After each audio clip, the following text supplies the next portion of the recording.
Boa tarde a todos. Este é o simpósio Mundos Judaicos Compartilhados, Diásporas, Viagens, Migrações, no Congresso da Abralic em 2022. Este simpósio é coordenado pela professora Nancy Rosencham, professora sênior da Universidade de São Paulo, a professora Kênia Pereira, da Universidade Federal de Uberlândia, e eu mesma, Lisley Nascimento, da Universidade Federal de Minas Gerais. Eu dou boas-vindas a todos, gostaria de falar um pouquinho para agradecer, em primeiro lugar, e dar um pouco da notícia dos nossos simpósios na Abralic. Nós estamos com simpósios judaicos na Abralic desde 2004, portanto, nós temos 18 anos de Abralic e eu espero que possamos, de alguma forma, comemorar com uma publicação ou com um simpósio especial no Núcleo de Estudos Judaicos ou no Centro de Estudos Judaicos da USP, os nossos 20 anos na Abralic. Isso significa 13 simpósios temáticos na área de estudos judaicos e mais ou menos 260 comunicações. Então, não é pouca coisa, apesar dos 18 anos, né?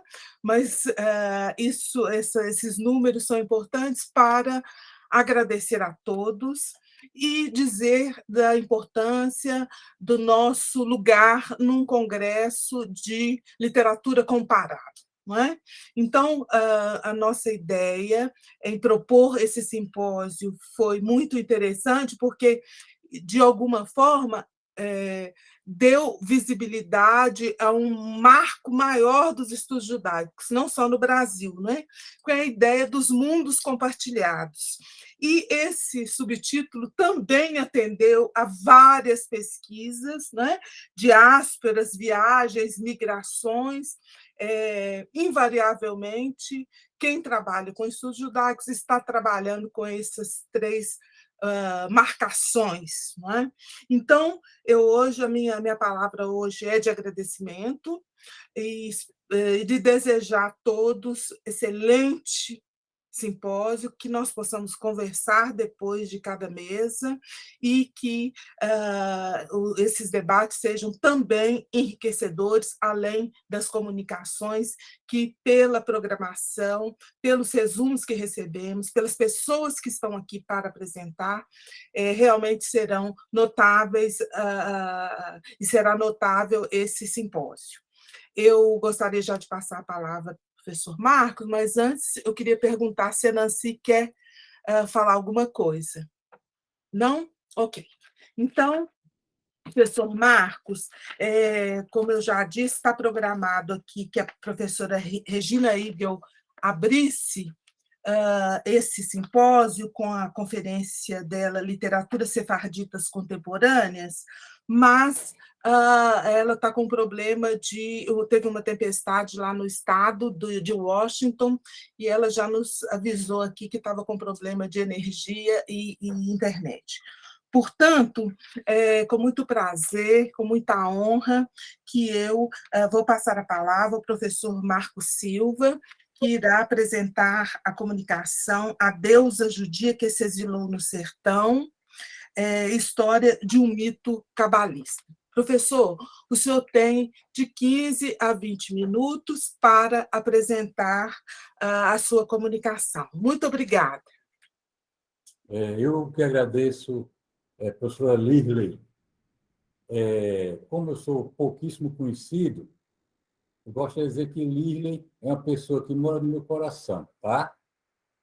Já temos contato, já participamos de eventos juntos, e em função da, do convite, né, dela, que eu estou aqui para apresentar esta minha pesquisa. Esta pesquisa... Então, Lirley, muito obrigado, querida. Viu?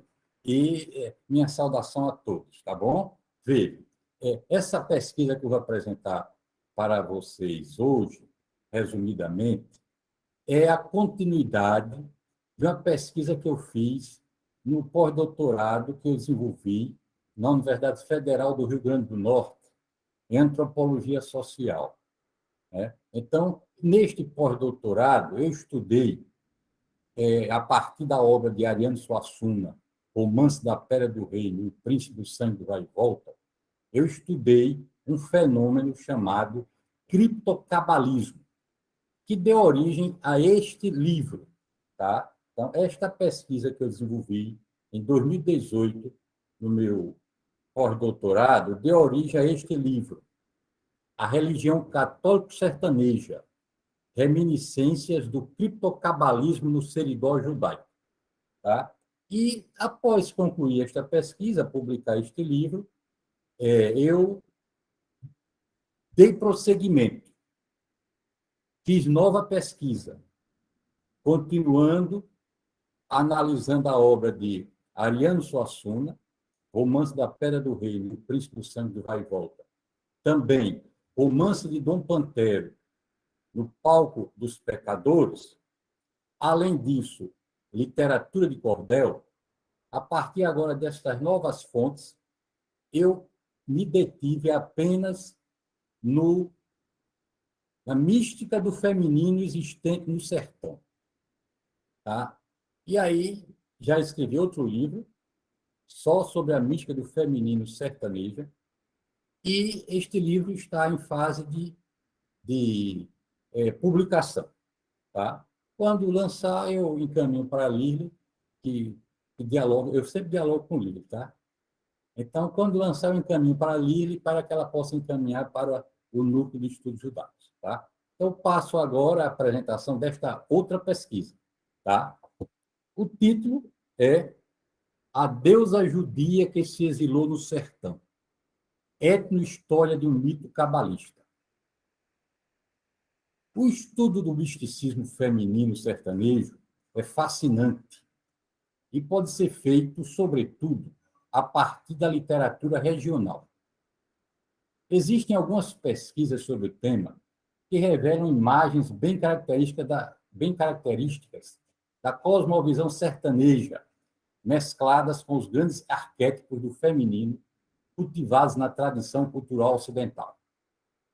Vejam, eu trabalho a partir de um paradigma indiciário de Carlos Ginzburg. Eu procuro pequenos detalhes reveladores. É como o trabalho de um detetive, de um médico especialista. Tá? Então, esta pesquisa ela se baseia na explicitação de detalhes encontrados na cultura sertaneja. Eu vou aqui apresentar apenas os traços gerais.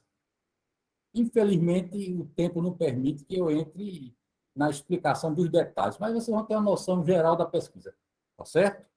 Então, estamos aqui trabalhando os grandes arquétipos do feminino cultivados na tradição cultural ocidental, conforme aparecem na cultura sertaneja.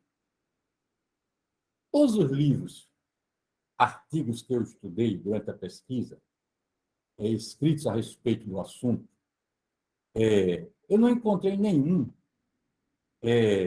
ressaltando como antecedente cultural que influenciou decisivamente a estruturação da mística sertaneja do feminino, desde sua própria história, o elemento de inspiração judaica, representado pela Kabbalah.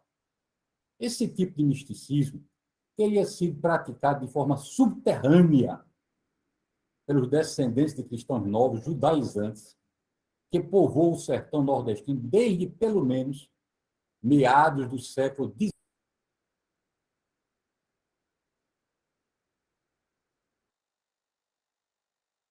Criptocabalismo.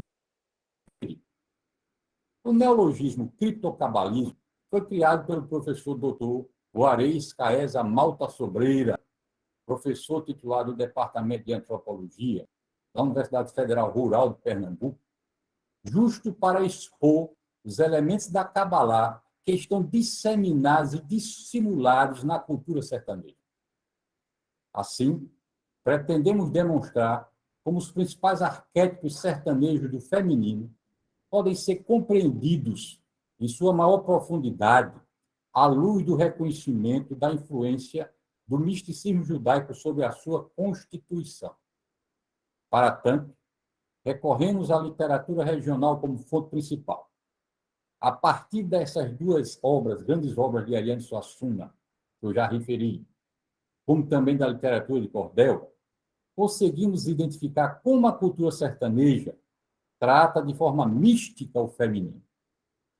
Além dos romances mencionados, foram analisados folhetos produzidos por autores que viveram no período compreendido entre a segunda metade do século XIX e meados do século XX. Destes, destacamos os seguintes folhetos de Cordel: História da Donzela Teodora, O Testamento da Cigana Esmeralda, escritos por Leandro Gomes de Barros, que viveu de 1856 a 1918. Cordelista pioneiro, considerado o pai da literatura de cordel brasileira. A Princesa Rosamunda ou A Morte do Gigante, de autoria de José Pacheco, que viveu de 1890 a 1954.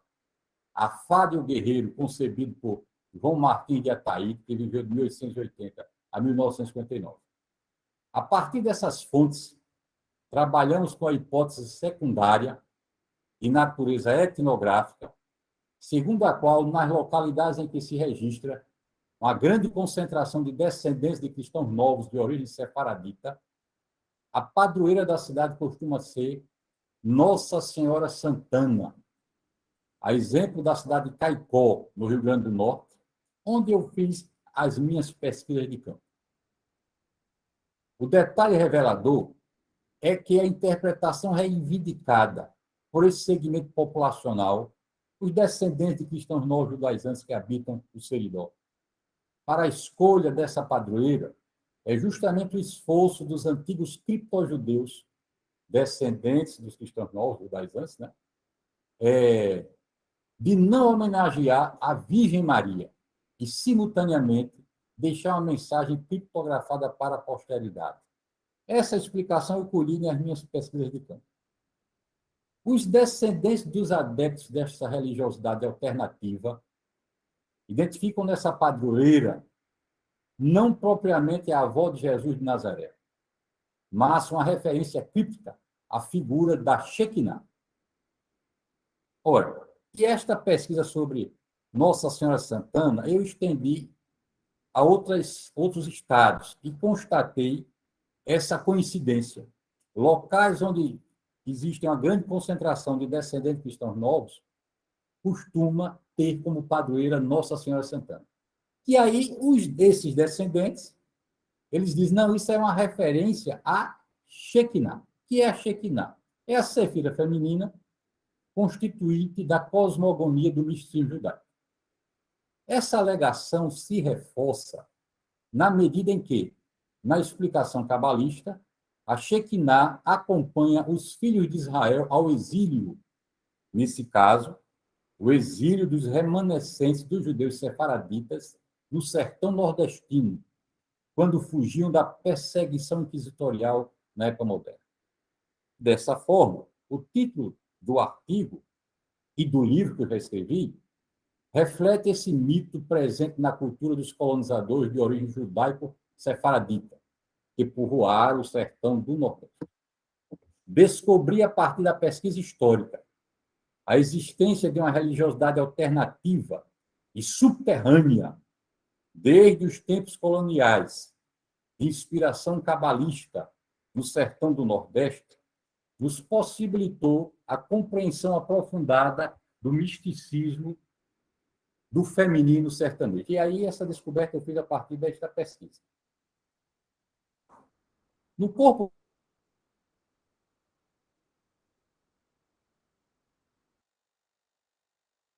dos 4 principais arquétipos do misticismo feminino sertanejo.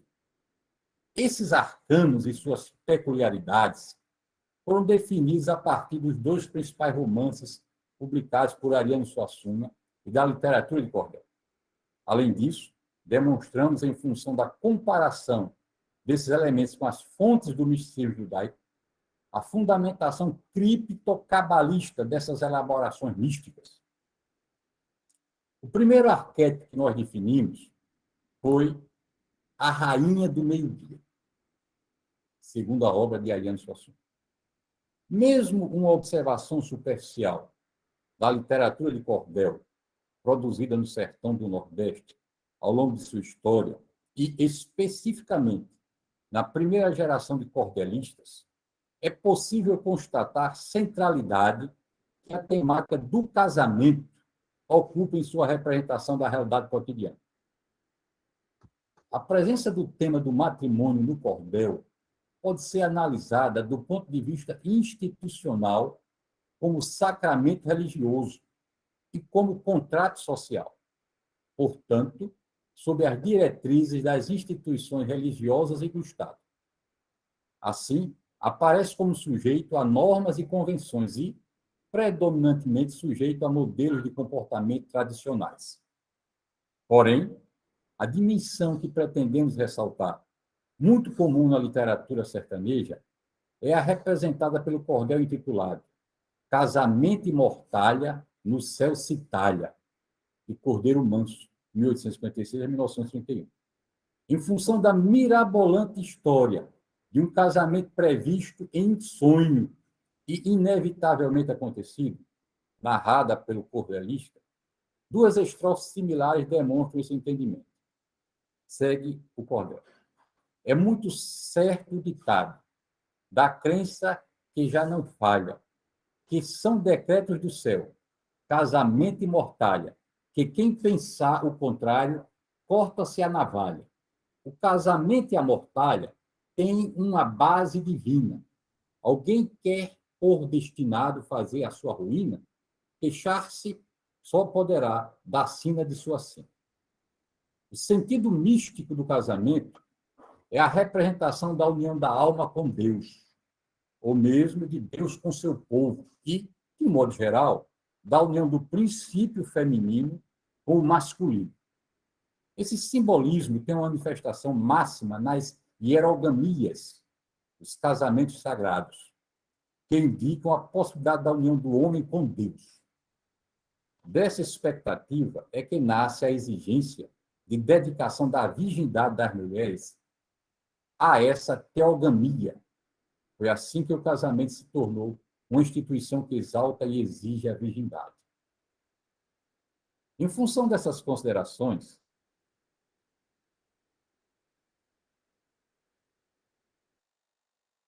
apresentada por ele como a mãe e também a rainha, portanto, esposa de Deus, evocada por ele como a misericordiosa, a coroada, a santa sabedoria, a musa oposta à moça caetana, a morte sertaneja. A mais pura e elevada encarnação da mulher. De um modo geral, as implicações místicas destes aspectos do casamento, conforme demonstramos acima, são imensas e merecem consideração. Se pensarmos do ponto de vista estritamente cabalístico, os símbolos e mitos aqui destacados, conforme aparecem na cultura sertaneja, podem assumir uma significação ainda mais profunda, tendo em vista que a literatura cabalística gira em torno de duas ideias principais, a do hierosgamo e a da árvore sagrada. O hierosgamo diz respeito ao casamento do santo, a parte transcendente e masculina da divindade, com a Shekinah, a parte imanente feminina da divindade. Esse casamento é, simbólica e ritualmente, revivido semanalmente durante as práticas rotineiras da Shabat, incorporado pelos observantes da Kabbalah, conforme veremos ao longo do texto. O texto inteiro que eu deverei enviar para a publicação. A árvore sagrada, com os seus ramos, representa as 10 sefirot, conforme já definimos anteriormente. O fundamento da narrativa do hierosgamo cabalístico parte da compreensão de que a alma original possuiria duas metades, dividida em almas masculina e feminina. Uma espécie de andrógeno inicial, um ser duplo, masculino e feminino simultaneamente.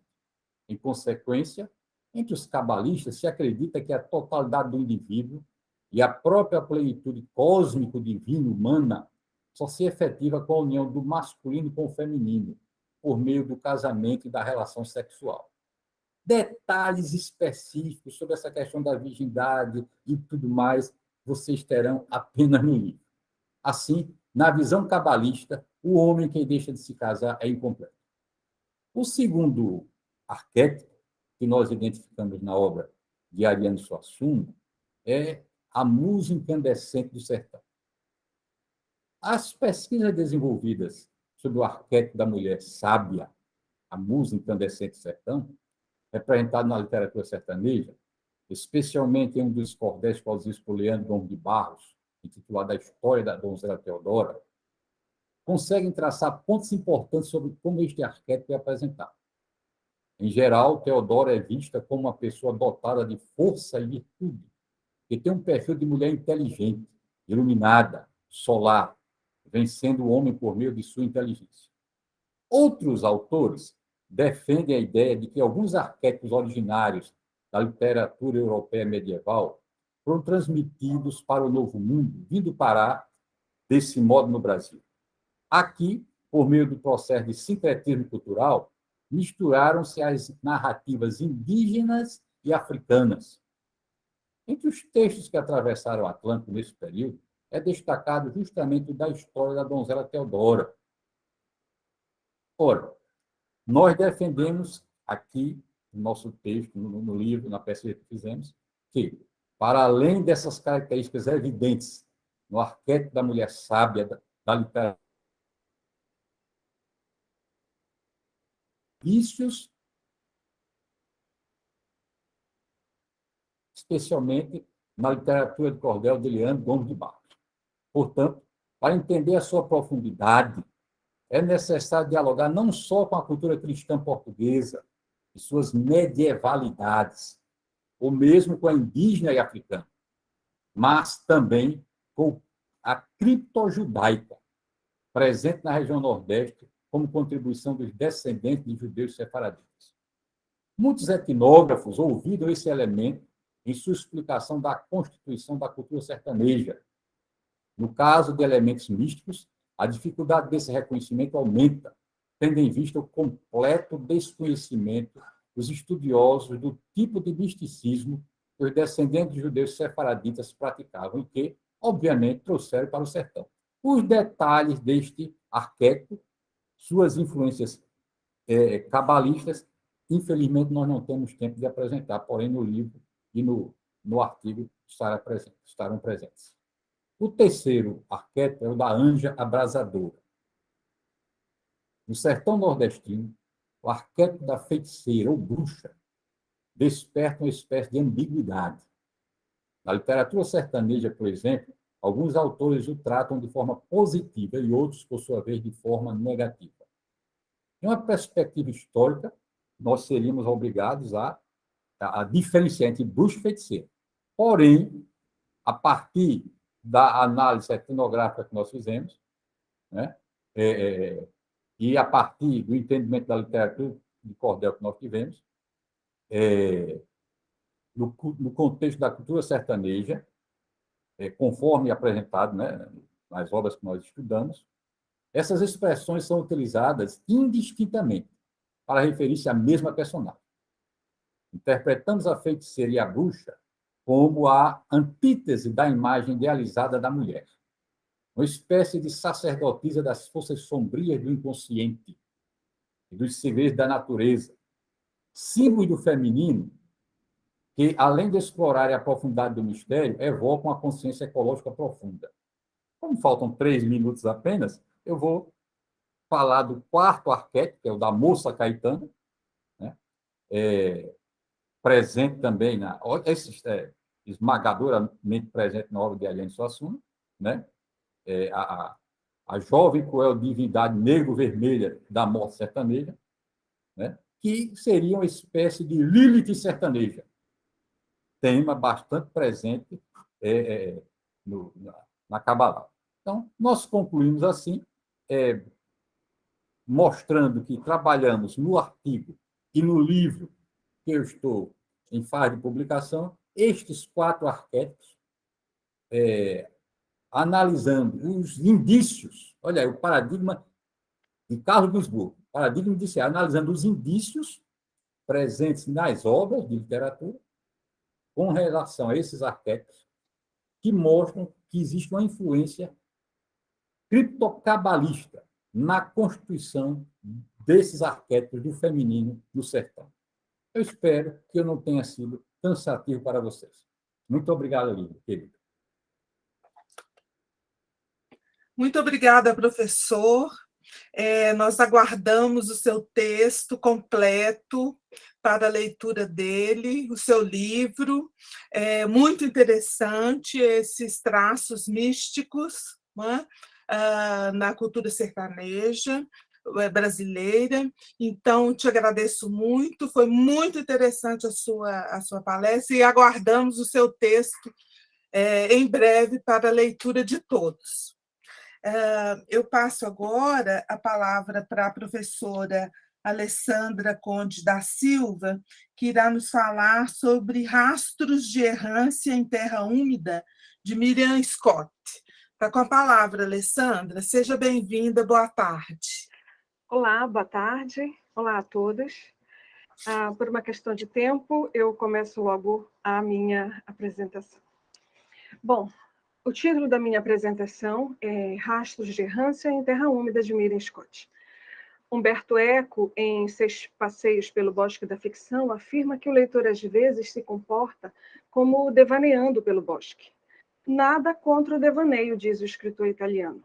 E ele diz ainda, nada nos proíbe de usar um texto para devanear, e fazemos isso com frequência, porém, o devaneio não é uma coisa pública, leva-nos a caminhar pelo bosque da narrativa, como se estivéssemos em nosso jardim particular. Em pós-escrito ao Nome da Rosa, Humberto Eco diz ainda, nada consola mais o autor de um romance do que descobrir nele leituras nas quais não pensava e que os leitores lhe sugerem. Eco refere-se aos efeitos de sentido que os textos apresentam. Algo que talvez o escritor não tenha pensado, mas que o texto alude, ou que talvez o crítico imagine. Nesse processo de devaneio, vale lembrar o conto Fazedor, de Jorge Luis Borges. O narrador começa a sua história falando sobre um viajante que percorreu por variada terra e contemplou, em uma e outra margem do mar, as cidades dos homens e seus palácios. O desfecho desta narrativa refere-se a dois mitos gregos, o de Ares e o de Afrodite. Enquanto o primeiro conduz a ideia de errância a percorrer e a conquistar as terras e abater os inimigos, o segundo sugere a descoberta e a experiência do amor. O romance Terra Úmida, de Miriam Scott, publicado em 2020, trata de dois personagens nascidos no Marrocos e que migraram para a Amazônia. Simi, a personagem principal, contará a sua história, suas memórias, suas experiências amorosas, bem ao gosto de Afrodite. E Abner, nos palácios da floresta amazônica, narrará a sua errância pelos rios da região, lutando uma guerra invisível, que tudo destrói, como qualquer guerra. Os dois personagens, um viajante e outro sedentário, conforme a definição de Walter Benjamin, revelam rastros da presença judaica na Amazônia, um arquivo cultural no qual o leitor pode perceber as impressões da viagem, da travessia do Atlântico e do contato com a floresta e com o rio Amazônico. Tomando os temas do amor e do risco, guerras, representados pelos mitos de Afrodite e de Ares, utilizado por Borges como parâmetro, veremos como se configuraram as narrativas de Simi e de Abner, da Terra da Promissão à Terra Arrasada, em que se tornou a Amazônia para os dois personagens. Miriam Scott, escritora judia amazonense em Terra Úmida, apresenta a história de imigrantes judeus marroquinos que vieram para a Amazônia no início do século XX. Sobre esse assunto, Samuel Benchimol explicitou as razões que impulsionaram essa imigração para as terras amazônicas, como a fome, as pestes e as perseguições antissemitas.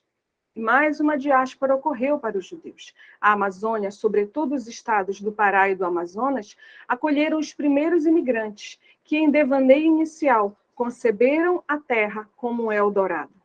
Terra Úmida não é, todavia, mais uma história sobre judeus na Amazônia, mas conta a saga de uma mulher em demanda de si, uma história de mães e de filhos, entremeada de amores e de guerras psicológicas. O romance divide-se em 3 partes: 1958, Os Diários e Abner. Na primeira e terceira parte, o narrador é Abner, filho de Sime. Já em Os Diários, Sime narra a si própria. Não é essa a primeira vez que a escritora Mary Scott visita esses temas. Por exemplo, no conto Terra Prometida, presente na coletânea Éden Tártaro, publicada em 2018, que antecedeu o romance, um filho narra os últimos dias de sua mãe, acostumada a longos tempos de solidão e de abandonos. Nesse conto, a vida de uma imigrante é narrada não com palavras alegres e idealizadas, mas com um vocabulário que leva o leitor a vislumbrar a falta, a carência, a ausência do conviver entre as pessoas. Esses efeitos de sentido ecoam também em Terra Úmida. No conto Terra Prometida, o narrador afirma que a terra amazônica se tornou para o pai, para o irmão Isaac e para ele próprio um lugar de acolhimento. Para a mãe, segundo ela diz, Manaus acabou se tornando um lugar de ausências. Em Terra Úmida, o tema da ausência continua, mas alia-se à ideia do deslocamento que ambos os narradores apresentam. Sime, em Terra Úmida, quer ser professora. Ela estudou na Aliança Israelita Universal, no Marrocos, e se descobriu boa aluna. Pode estudar em Paris, se continuar os estudos. Ela não quer se casar, contrariando os desejos do pai. Em seu devaneio, em certo momento diz: terei uma profissão, ajudarei outras crianças a ler e a escrever, mas não ficarei em casa cheia de filhos, cozinhando e arrumando. O que temia, no entanto, aconteceu. O pai a obriga a casar com Judá, que é um bom homem, como ela mesma relata.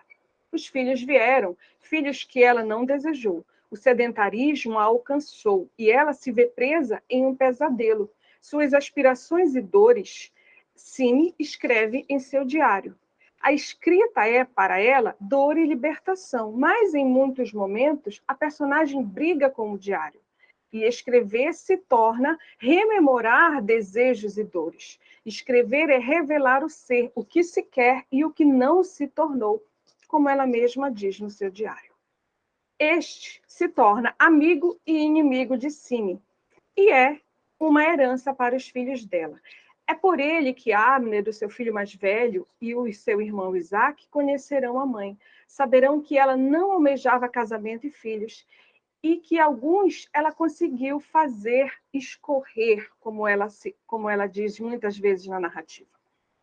E fez escorrer com preparos de chás abortivos, que ela teve também um amante árabe na solidão da cálida Manaus e que a maternidade era sentida como uma doença. A referência situa a personagem numa longa tradição de mulheres que não correspondem ao ideal materno, como uma Medeia na Amazônia, feiticeira que manuseia chás e destinos alheios. Sime não é uma viajante habitual. Ela morou em Tanger, inicialmente, depois em Manaus. Tinha, no entanto, muito a contar. Experienciou e narrou os devaneios e as frustrações de uma mulher em contradição. Ela manifestou a faculdade de intercambiar experiências, como diz Walter Benjamin. Sime atende à categoria do narrador sedentário, aquele que, embora sem sair do lugar, conhece as histórias e as tradições do seu povo, ainda que ela ponha em xeque, em alguns momentos, a sua tradição. Apesar disso, ela empresta a sua voz para descrevê-las, concebendo-se impossibilitada de afastar-se delas. Os abortos, tanto os naturais quanto os induzidos, foram comemorados inicialmente. Os amores com o árabe Khalil foram celebrados com prazer. Não tardou, no entanto, para que a voz e a memória da avó Alegria sussurrassem aos ouvidos da neta. E aí a imagem das Yiddish Mami povoam ali a mente constantemente. Sime, no entanto, não quis ser uma Yiddish Mami. Ela foi engolida, apesar disso, pela figura ideal de mulher representada pela avó Alegria. Sime e a avó têm o mesmo nome. Sime, em Hakitia, o idioma dos judeus sefarditas, significa alegria. Ela, no entanto, é uma personagem que converge à união dos contrários. Tinha atritos constantes com os pais e com Abner, sobretudo. A respeito da maternidade, a que se nega, ela diz: sei que chegará o dia de ser castigada por tantos desvarios. questionando-se se fugiria para viver com o amante, Cime, enquanto faz um bolo de frutas, receita de família, pensa na avó, em quem ela foi, em sua memória, e diz não querer ser o seu avesso. E o tempo da preparação da iguaria é o do pôr em prática a tradição. É o mesmo tempo de pensar em si e de tomar decisões. Cime sabe as histórias da tradição, as histórias da avó, da mãe e das irmãs. Sabe que elas foram mulheres maternais, amorosas, boas donas de casa, boas esposas, boas mulheres judias. Mas ela é o avesso disso. Ama e desama o filho. Sente a sua falta e deseja a sua ausência ao mesmo tempo. O ciúme faz com que almeje o retorno do filho, que estava sob os cuidados da irmã Guimol, figura maternal, ao mesmo tempo que anseia estar longe dos serviços da casa, do choro irritante da criança. Com o passar do tempo, a relação entre Cime e os filhos tornou-se tensa. E ela manifesta uma predileção pelo segundo filho, assim como o marido fez, mas incomodava-se com o fato do filho mais velho, Abner, precisar demais da sua presença. Abner e ela tinham fomes diferentes, diz a narradora. Ele de mim e eu de não tê-lo. Doente e exalando mau cheiro, Cime agoniza. Lembra-se dos filhos e do marido que estão trabalhando como regatões em algum rio amazônico. E é Abner quem relata esse momento final da mãe na parte do romance intitulado 1958. Nesta parte, sabemos que Cime estava doente e está nos seus últimos dias. O narrador Abner nos contará sobre as aventuras da sua família, a saída de Tanger e a vida na Amazônia. E aí, relembrando as palavras de Walter Benjamin, quem viaja tem muito o que contar. Então, Abner narra as experiências da viagem, o contato com a natureza e com a gente dos lugares que visita. Ao retornar de uma de suas viagens, encontra a mãe próxima à morte. Ela lhe pede perdão e ele não sabe bem o porquê. Para ele, a mãe sempre fora uma figura dedicada, boa cozinheira, como aprendera com a avó Alegria, e que ensinara as tradições e as rezas. Mas após o velório e a leitura do diário, a vida errante, percorrendo rios e mares, intensificou-se. A guerra interna avolumou-se. Era preciso viajar para conhecer a mãe que foi lida no diário.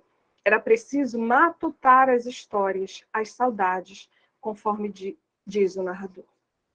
Abner foi tomado pela raiva ao descobrir a mãe que o diário revelou. Viveu perturbado com as palavras que ela lhe dirigiu. Apenas com Rivka, uma amiga de infância com quem Abner tensionava casar-se, ele dividiu o conteúdo das obras, dos diários. Em uma determinada viagem, ao retornar de uma determinada viagem, Abner encontra Rivka casada com o seu pai. O trauma fez com que ele saísse da casa, levando os diários da mãe. E aventura-se pelos rios e pelas florestas da Amazônia. Põe-se em risco para aplacar as dores e as mágoas. Abner, o viajante, encontrou atributos de Ares em sua vida, assim como Cime deixou-se levar por amores, bem ao gosto de Afrodite. Na mitologia greco-romana, Ares e Afrodite são amantes. Em Terra Úmida, o destino que aflige Cime nos assuntos amorosos faz Abner viver uma guerra constante. Voltando a Borges, em O Fazedor, um viajante conhece variada terra, visitando as cidades dos homens e seus palácios. Ao se descobrir perdendo a visão, ele se refugia nas memórias do que viu, sentiu e experimentou. Nesse processo de rememoração, lembra-se de que um dia o pai lhe dera um punhal para vingar uma afronta. De posse desse punhal que tanto cobiçava e que por ele foi sentido como objeto mágico, esqueceu-se do agravo e rumou para o mar, sentindo-se um Ajax ou um Perseu. De modo semelhante, outra lembrança povoou a mente do homem cego, o amor de uma bela mulher que lhe surgia nas sombras. O personagem compreende, por fim, que poderia servir-se agora, na memória, da presença de Ares e de Afrodite para lhe inspirar os cantos e os contos. Alguns dos atributos de Ares e de Afrodite aparecem, de igual modo, em Terra Úmida. No caso de Ares, não é a guerra, a carnificina que toma conta nas ações de Abner, mas, como afiança o narrador do conto de Borges, o gosto pela aventura. Abner refugia-se na errância, nas viagens, nos riscos, nas venturas e desventuras de um marinheiro, levando debaixo do braço não o punhal da história de Borges, mas o diário da mãe. Ares, segundo a mitologia greco-romana, estava constantemente afastado dos outros deuses, localizando-se entre os bárbaros. Em Terra Úmida, Abner é um personagem nômade que não se apazigua entre os seus. Está em guerras constantes, guerras internas. As ardências amorosas de Afrodite alcançam o cime. Ardente e desejosa de Calil, por breve momento, deixa-se sucumbir nas tramas do amor. Por fim, assim como constatou o viajante da narrativa borgiana, a história de Abner e de Cime é uma narrativa de amor e de guerra. Não as vividas em um campo de batalha, mas as da errância, nos ecos da memória. Abner, no entanto, não carrega a esperança de voltar à casa paterna. O pai tomou-lhe a mulher prometida. A mãe que o amou às avessas morreu. Abner se torna um disperso, um judeu marroquino amazônico errante, deslocando-se com as dores embaixo do braço. Para Humberto Eco, o efeito poético pensado como a capacidade que tem um texto de gerar leituras sempre diversas, sem nunca esgotar-se completamente, tem um exemplo em Terra Úmida. Atributos míticos se entrelaçam em histórias de homens e de mulheres que estão em busca de si, sempre errantes e deslocados. Obrigada. Muito bem, Alessandra, muito bem, adorei, viu? Fico muito contente. A professora Célia Maria está presente? Parece que não. Então, nós vamos conversar um pouco sobre esses dois textos riquíssimos, né? Então, eu vou começar enquanto vocês preparam as perguntas aí e levantem a mãozinha para eu dar a palavra aqui, tá? Por favor. Eu começo enquanto vocês preparam as perguntas aí. Pode ser assim? Professor Marcos, como eu já disse, eu achei muito interessante a sua apresentação por conta dessa pesquisa que já há muito tempo eu acompanho, que o senhor faz, sobre esses restos, esses vestígios, né? Judaicos na cultura sertaneja, como o senhor chamou. Né? E o senhor termina para falando um pouco sobre essa Lilith sertaneja.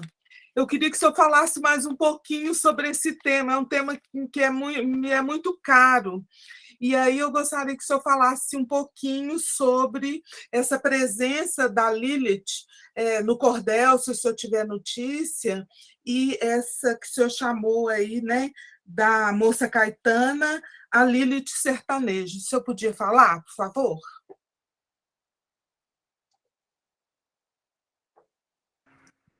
Muito bem, Lívia. Você questionou justamente e quer mais detalhes sobre um desses arquétipos mais interessantes. Todos os quatro são maravilhosos, né? Os quatro arquétipos. Esses quatro arquétipos, efetivamente, eu consegui aprender a partir das obras de Ariano Suassuna. O recurso à literatura de cordel foi justamente para aprofundar.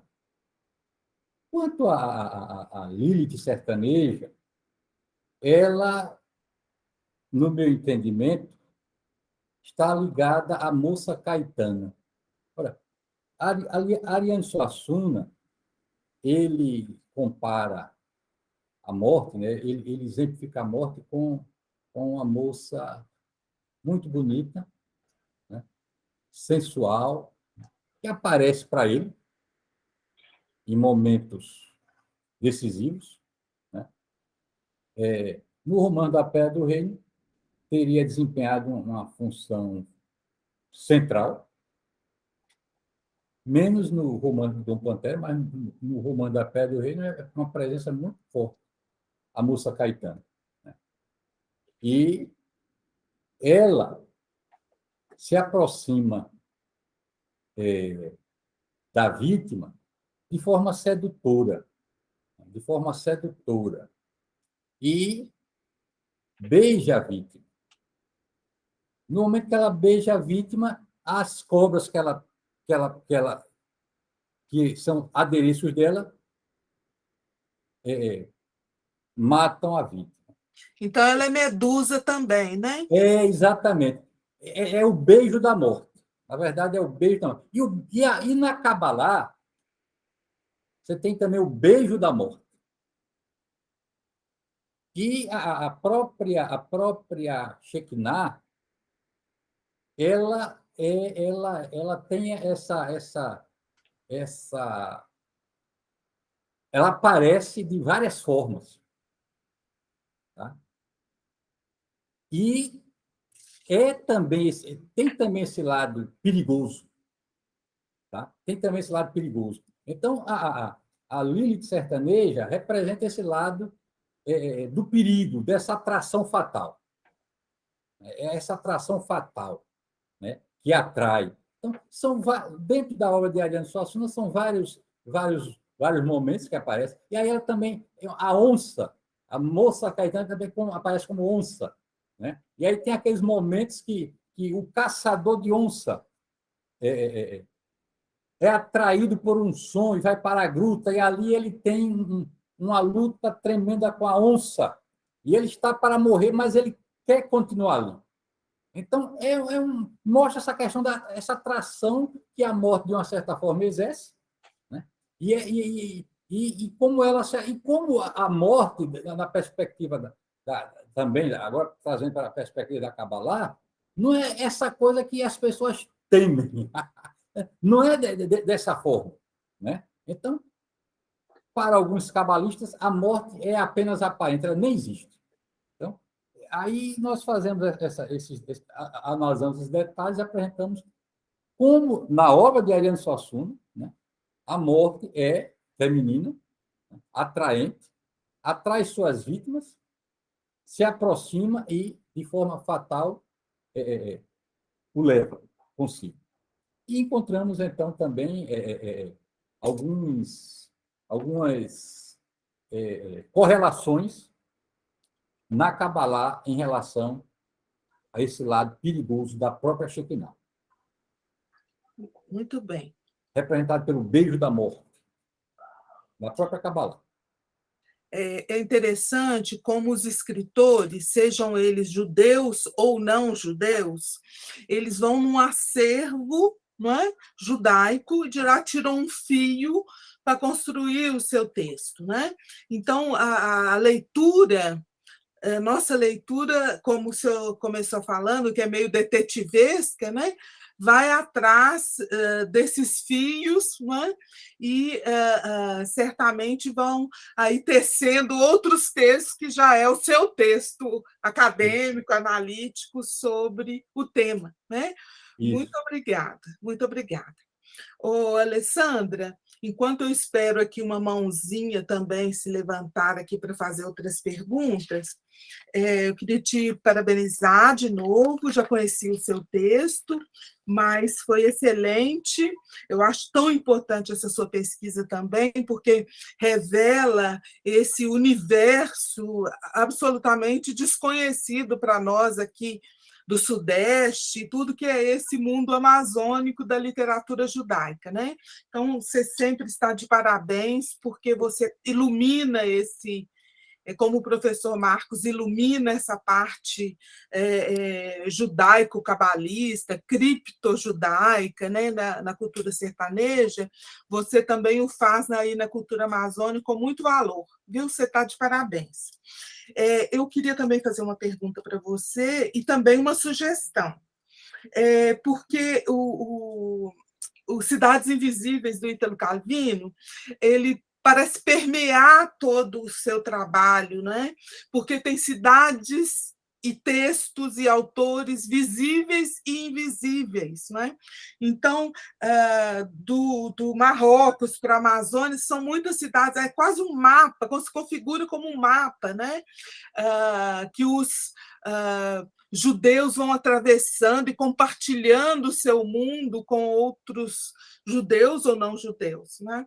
Então, acho que a leitura dos Cidades Invisíveis para você como inspiração podia ser muito interessante, tá? A outra questão, outra sugestão é a respeito da comida. Você falou tanto em comida nesse seu texto.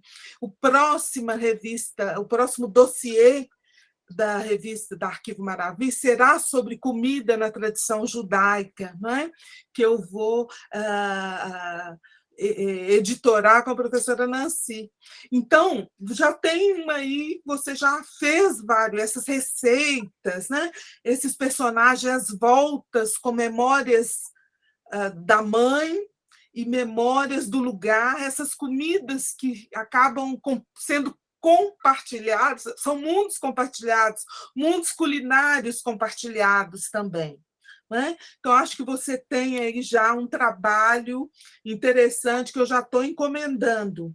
Tá? Essa comida marroquina, judaica, e que migra com os imigrantes, lógico, e é adaptada, ela é refeita de forma enriquecedora na Amazônia.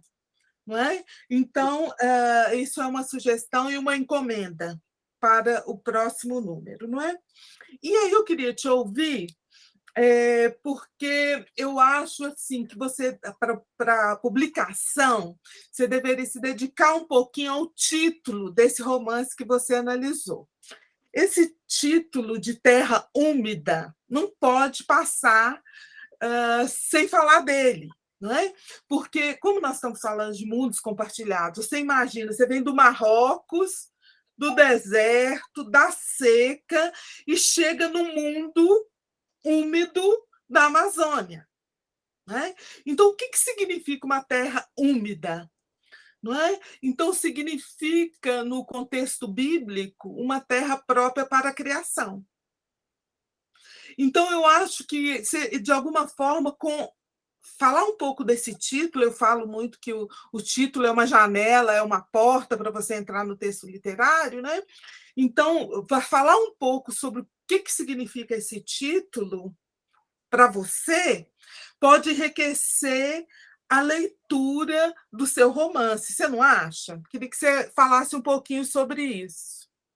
Eu tenho certeza que você está corretíssima. Então, primeiro, muito obrigada pelas suas palavras, pela gentileza das suas palavras, e também recebo aqui o meu agradecimento por todas as orientações. Eu findei há 2 meses, mais ou menos, o meu pós-doc com a professora Lídia Nascimento, e eu entrei uma pesquisadora e saí uma outra pesquisadora, bastante enriquecida com todas as orientações. A respeito do Ítalo Calvino, eu já fui fazer o dever de casa, eu já li, eu já coloquei no meu artigo, e aí eu voltei às normas da Abralic, e lá dizia assim, no máximo 6 páginas em tamanho infantil dupla, né? Uhum. E aí, Espaço duplo. Obrigada. Eu tive que cortar, e aí a referência, o diálogo com Calvino precisou ser excluído aqui. A respeito do título, realmente, novamente, essa questão do tempo. Eu deveria ter colocado aí, até mesmo porque essa questão que você sugeriu aí é muito apropriada e dialoga com muitas outras questões no romance, porque ao mesmo tempo que dá essa ideia de terra úmida, de fertilidade, constantemente, em contraposição a isso, a Cime ia para o banheiro para deixar, como ela mesma dizia, escorrer os filhos. Então, ao mesmo tempo que há essa ideia de fertilidade, a água, né? A umidade do solo que permite a fertilidade, também é na água, no escorrer da água, que ela, por meios naturais ou não, perde os filhos. Infelizmente, na apresentação, isso não deu para falar, porque eu considerei um pouquinho mais importante para atender o resumo da comunicação, que eu explicitasse um pouco mais sobre Borges, o conto de Borges e o romance. Mas isso já está anotado, e que pena que o tempo é tão pouco que eu não pude me voltar a isso. Mas que bom que tivemos esse espaçozinho para esclarecer.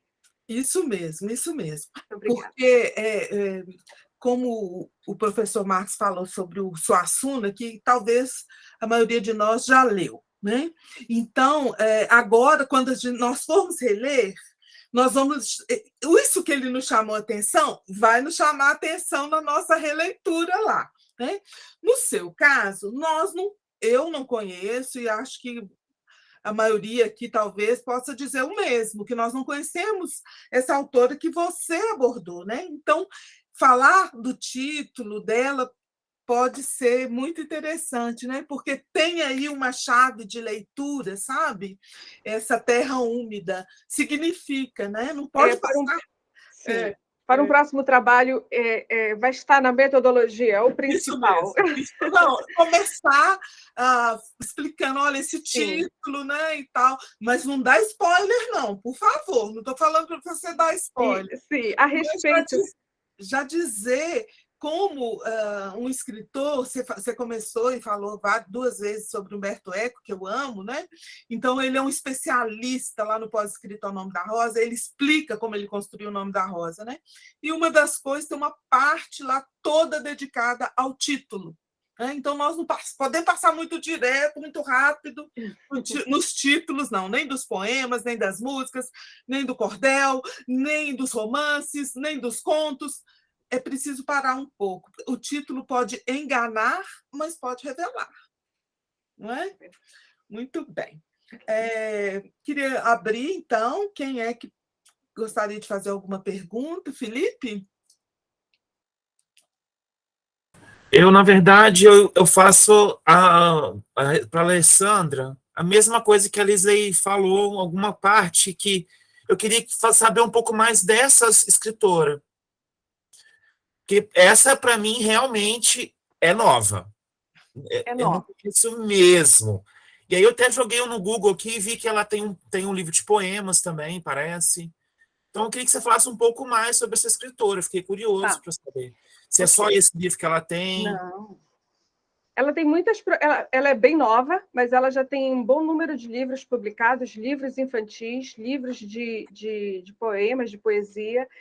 E vamos repetir o nome, Miriam Scott, para ficar, nós estamos falando, para ficar na nossa cabeça, Miriam Scott. Miriam Scott. Isso. Ela fez um livro de contos publicado em 2018, e um conto chamado Terra Prometida ganhou um prêmio de melhor conto em Manaus. E aí os editores, que fala sobre, eu até comentei rapidamente sobre esse conto, e aí os editores pediram que ela alargasse essa história. E aí o Terra Úmida é esse alargamento,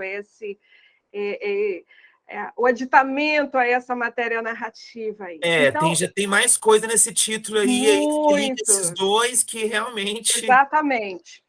E aí eu falei, ela é judia, mas ela pouco conhecia da sua própria tradição, ela foi para o Marrocos conhecer um pouco mais da sua origem,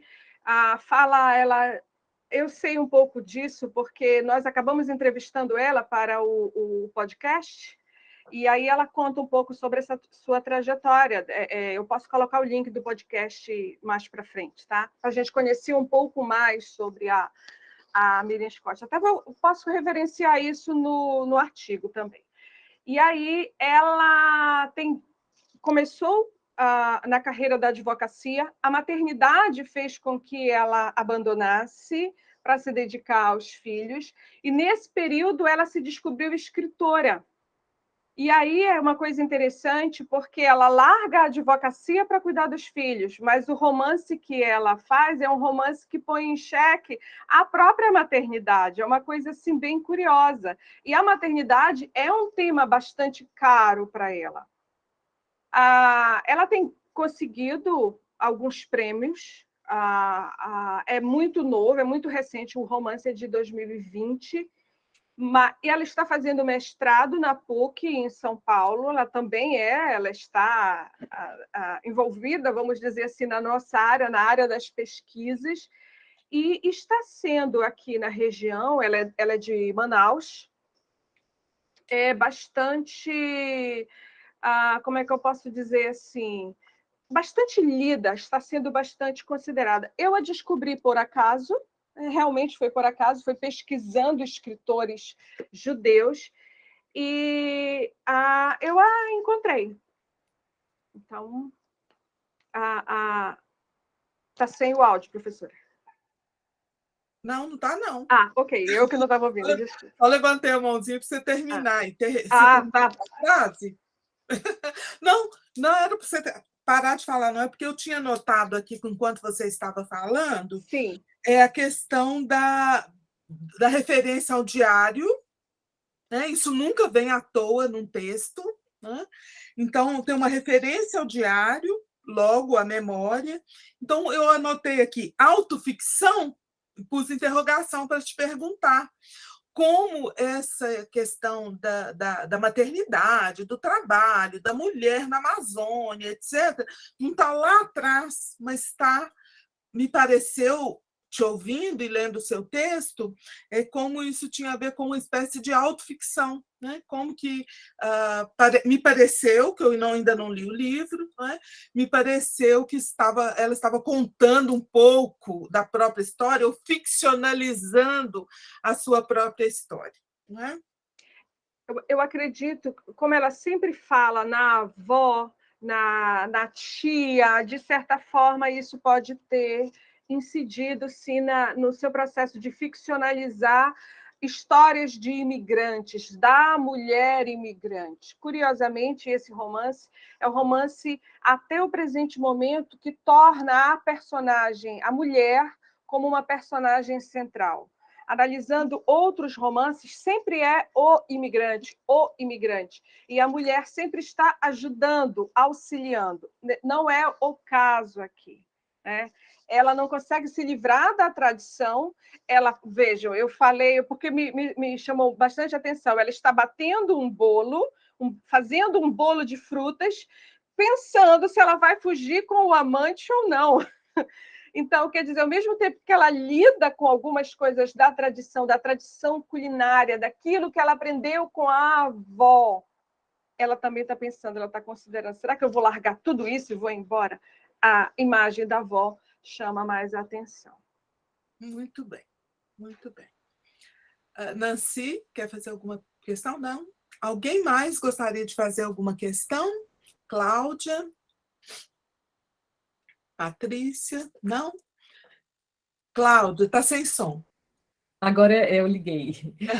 Eu queria parabenizar e agradecer ao professor Marcos, professora Alessandra, pelas belas palestras. As perguntas que eu ia fazer, a Lisley fez. Eu ia exatamente perguntar para o professor um pouco mais sobre Lilith no Sertão, porque eu vou apresentar o trabalho na sexta sobre Lilith em Primo Leve, no conto do Primo Leve.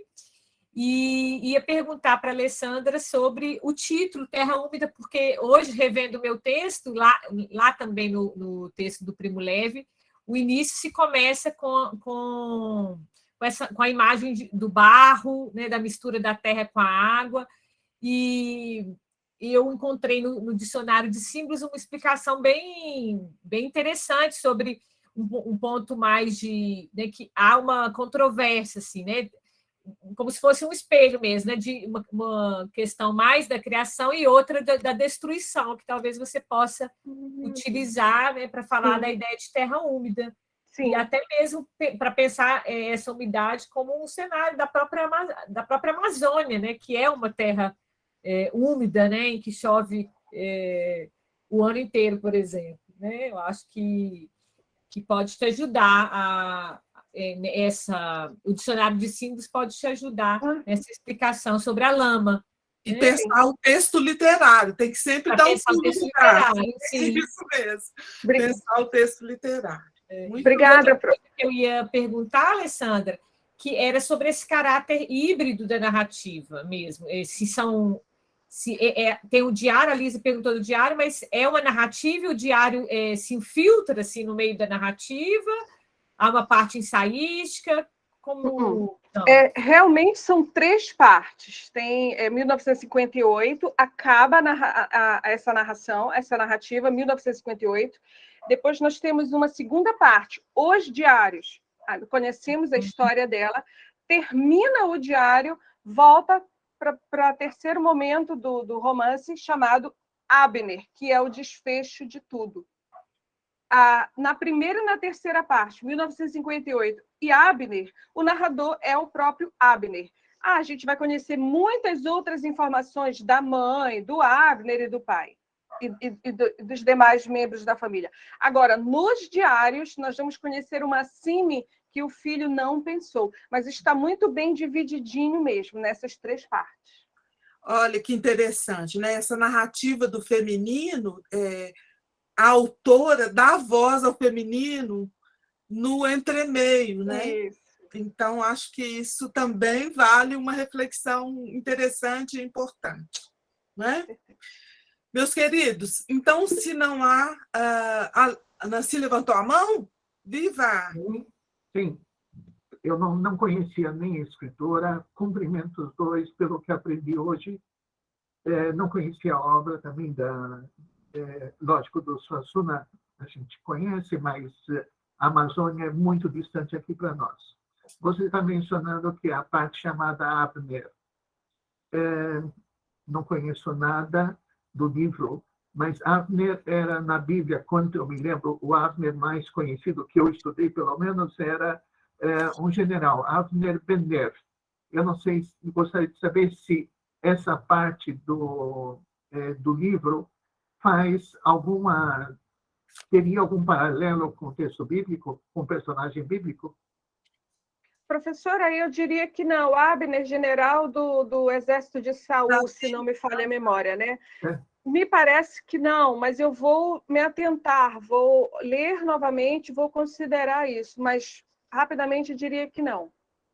Mas não fala rapidamente, não, porque nenhum nome aparece impunemente na literatura. Tá?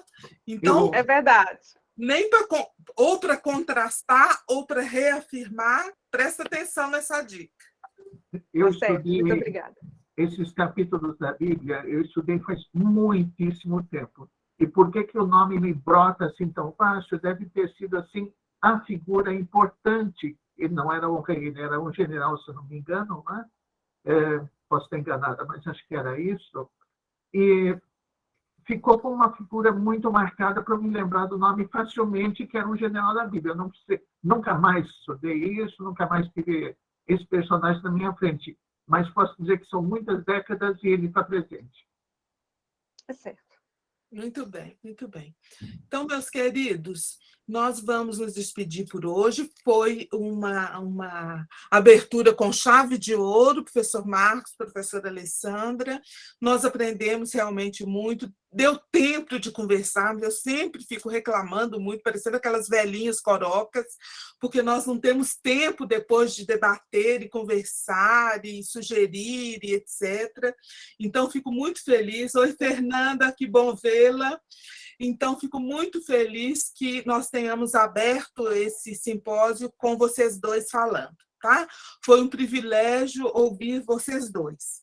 Amanhã nós começamos bem cedo, então ponham o reloginho para despertar, né? Então, nós abrimos às 8 horas, eu falo que quem chega na hora chega atrasado, então, mais ou menos 15 para 8 e tal, já se preparem para nós entrarmos aqui e tomarmos café juntos, né? E depois, às 8h em ponto, nós começamos o seminário, a segunda mesa, então, do nosso seminário, do nosso simpósio. Muito obrigada, foi excelente, chave de ouro com o qual nós abrimos esse simpósio. Muito obrigada. Tchauzinho, gente. Até amanhã. Até amanhã. Até amanhã. Obrigada, tchau. Tchau, até amanhã. Tchau, Leila.